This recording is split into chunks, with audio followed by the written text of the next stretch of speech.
பேர் ஜெயச்சந்திரன். மேட்டுப்பாளையத்துலேருந்து வரேன். 6 வருஷமாக ஸ்டோன் கம்ப்ளைண்ட்டில் இருக்கிறேன். இந்த ஜிம்முக்கு வந்ததுக்கப்புறம் தான் ஸ்டோன் கம்ப்ளைண்ட் ரெடி ஆச்சு. ஒரே ஒரு டைம் வந்தேன், சாரை பார்த்தேன், ட்ரீட்மெண்ட் எடுத்தேன். ஒரு டைமில் அடுத்த நாள் வந்து ஸ்டோனு வந்துடுச்சு. 6 வருஷமாக நான் கஷ்டப்பட்டது வந்துட்டு ஆட்டோமேட்டிக்காக 6 வருஷத்து ப்ராப்ளம் ஒரே நாளில் எனக்கு ரெடி ஆகிடுச்சு. ரொம்ப சந்தோஷமாக இருக்கிறேன். இதுக்கு முன்னாடி நான் கேரளாவில் பார்த்தேன். கேரளாவில் தமிழ்நாட்டில் டெய்லியும் போகிறது, இன்ஜெக்ஷன் பண்ணுறது, ஃபுல்லாக நரம்பு இன்ஜெக்ஷன் தான். ரெகுலராக இன்ஜெக்ஷன் பண்ணேன். ஒரு நாள் விட்டு ஒரு நாள் இப்போ இன்ஜெக்ஷன் பண்ணலைன்னா பெயின் வந்துடும். இன்ஜெக்ஷனோட பவர் இருக்கிற வரைக்கும் நல்லாயிருக்கும். அது பவர் முடிஞ்சோன்னா ஆட்டோமேட்டிக்காக வந்துடும். பெயின் கில்லர் தான் ரெகுலராக சாப்பிட்டு எல்லாம் முடியாமல் இருந்துச்சு. இப்போ ரெகுலராக சாப்பிட்டனாலும் ரொம்பவே முடியாமல் இருந்துச்சு. ஒரே ஒரு டைம் வந்தேன், ஃப்ரெண்டோட அப்பாவுக்கு இந்த மாதிரி இருந்துச்சுன்னு சொல்லிட்டு கூட்டிகிட்டு வந்தாங்க.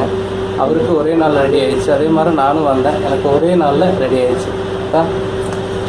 இந்த 6 வருஷமாக எங்கிட்ட வந்து ஸ்டோனு, அதனால் ரொம்ப கஷ்டப்பட்டேன். 7 mm ஸ்டோன் இருந்துச்சுங்க. 2 உடஞ்சி 2 ஸ்டோனாக வந்துருக்கு. நன்றி.